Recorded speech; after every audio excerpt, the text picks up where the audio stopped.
So this is about to be purely a cathartic, selfish rant, therapeutic. I have no idea what I'm about to say, but I can tell that I need to unpack some weight off of me. I'm about to curse a lot. I'm about to talk a lot of shit. I'm about to say so much offensive shit.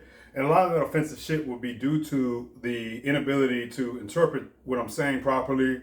That's one of my first rants. I have to really accept that no matter how precise and accurate one, I will attempt and make effort to explain myself.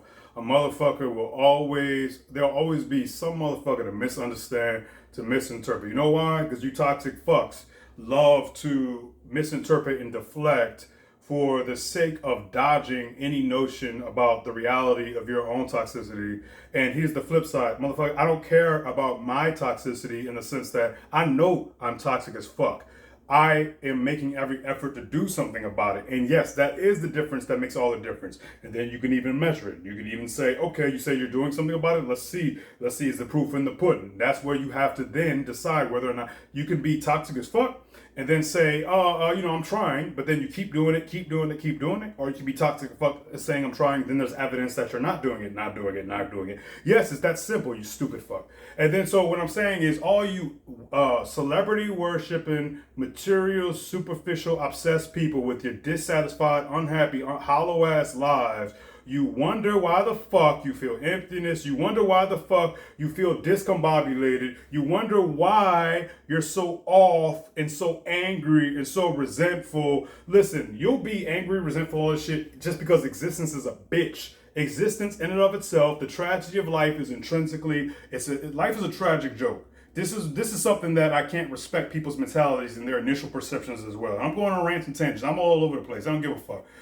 Motherfucker, life is tragically unfair. It is. You are so fortunate to be alive with any kind of wherewithal right now. If you do, in fact, have any kind of wherewithal right now, there's random kids every day that have died. And even if no kid ever died again, there's random kids throughout history that have died. I use that as an example because that's my starting point. My starting point is, even though this is all very serious, we have to exercise a sense of gratefulness and awareness that, yo, man, we have an opportunity that many people don't have because of massive tragic misfortune. Okay, so even when I complain, I demand of myself that I juggle what I'm complaining about with the simultaneity of acknowledging that there's motherfuckers digging for minerals right now with their hands in the Congo. You know what I'm saying? Like y'all are so ungrateful and foolish, and that is not the conversation at large, though. It's about let me win. All of you motherfuckers on the left, on the right, black, white, Hispanic, Asian, you're all so stupid. And here's the thing. You can say, hey, you're everything you're saying we are. Yep, I am. That's the point. The point is in admitting it. The point is in acknowledging. The point is in doing everything you can about it. How about this? So I didn't say that, right? And then clearly it doesn't matter because it's like, yeah, I don't want to put my all into it. I want to have the standard life. I want to have the picket fence with the kids, with the job, with this and that. Have you not seen enough examples yet? Are there not enough examples? Countless throughout my entire life, from strangers to everything in between. There's countless examples of people living a facade of a life. There's people living in the most emptiest circumstances because they've indulged this notion of what a life is supposed to be. Life didn't tell you shit. Human beings decided this. This is all a system of humanity. I'm not saying there's no good in these systems that humans have put into place. But I'm saying is, get your head out of humanity's ass for a moment and look at existence itself. A life is simply breathing. There's a motherfucker who lives in a cave right now who's sustaining himself off of like fucking mushrooms and berries. That's a life. You don't know what the fuck you're talking about. No one said a life. There's the worst people in the world are having families. That's not enough to say you have a life. If you're not putting your everything into raising your children properly, that's not enough to say you have a life. I don't give a fuck if you're a doctor. Are you a good doctor? Are you a competent doctor? What's your mortality rate? What's your competency? That's what matters, man. Y'all are so fucking stupid. And don't get me started on y'all's fucking celebrity worship. I don't give a fuck what celebrity I see. I don't want no picture with you. I'm going about my day. Y'all have your head up man's ass, man's game. You're playing man's game so hard and you're getting game to shit. And you wonder, my point is you wonder, it's toxic, it's you, stupid. This is the conversation that I've had with myself hundreds of times. This is the conversation that I will continue to have with myself. I relate a lot to cult leaders. And I don't relate to cult leaders in the sense that I want to abuse those who will listen to the words that I have to say, or to those who congregate to hear my sentiments. That's the one thing I don't understand about cult leaders. They always got to take it up there. Because I read a book about Jim Jones and David Koresh, right? And the fascinating thing is, initially, like, even Jim Jones, he actually did good. He contributed to black people, and I think it was Cleveland or something. He did a lot of good. David Koresh did a lot of good initially, all at the very beginning. It always unravels because it becomes this narcissistic, self-absorbed thing where it's like, I have to be the Messiah. The one thing I notice about where cult leaders like just ruin it, and I'm saying they ruin it because they have all these people that like truly believe in them and they want to follow them, and it's not so much about but they make it about following them. They make it about them being the Messiah. Jim Jones, Koresh, whomever else. They're always the Messiah. I am the, instead of it being the virtues and the teachings. I get mad because if I had a cult, if I had people who were like, we'll do whatever you say, fucking right. Health, harmony, sleep, nourishment, physical activity, and healthy conversation. Worship the intangibles. Worship the virtues, and everything falls into place. This is why I say that. Motherfuckers who don't worship the virtues, right? They worship man's game. They worship the tenets that everybody is suggesting that just will like help you socialize better, and it'll help people look at you with shiny eyes because they think you have money or they think you dress nice or whatever. But if you can't admit how empty and hollow and how non-nourishing that is, if you can't see that there's something deep in the human condition that yearns for something more nourishing, something more communal.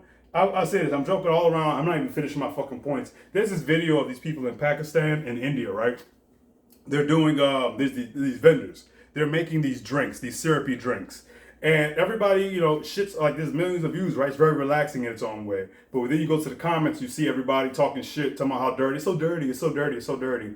And I'm like, okay, putting that aside, this is still an interesting thing to look at, and it's still very relaxed. There's a relaxing factor. Putting that aside, you see those vendors, right? And you see, like, it's just like, the men are separated and the women are separated in a sense. They are. And it's like just a huge masses of people. And you see, and some people look at that and say, I can never live like that, right? You know what's crazy?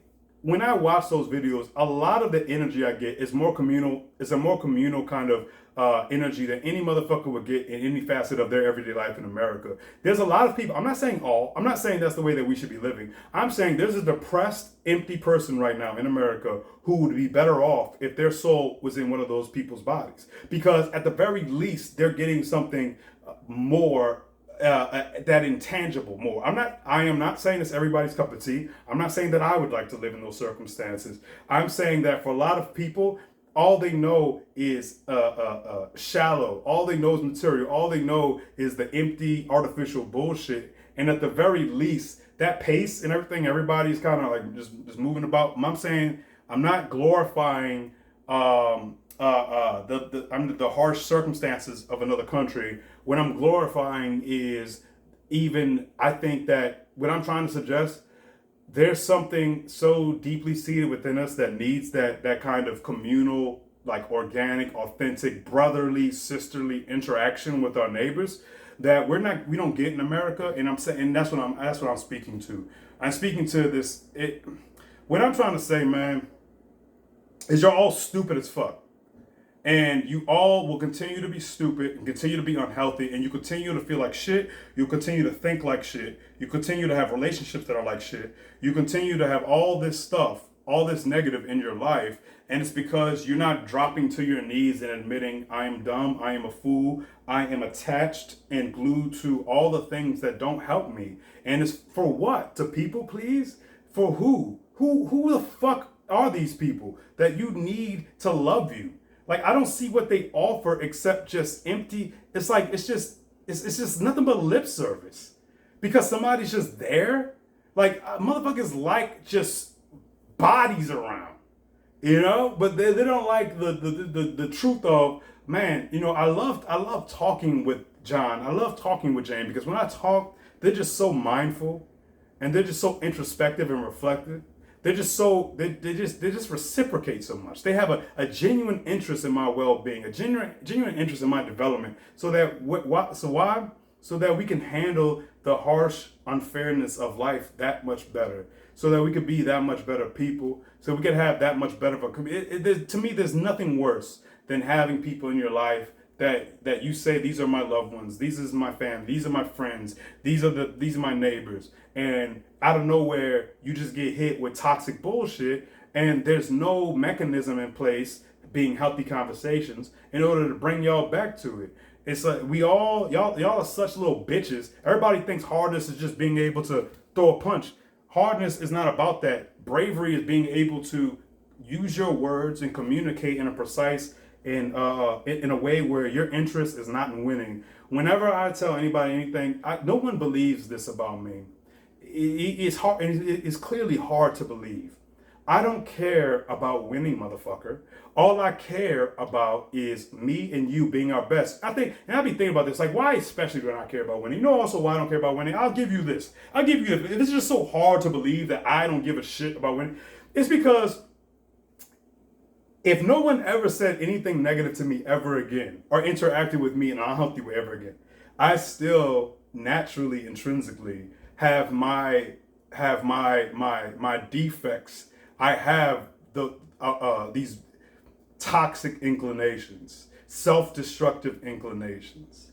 I have that inclination to just indulge in the addictive indulgences. I want to just get high and say fuck everything.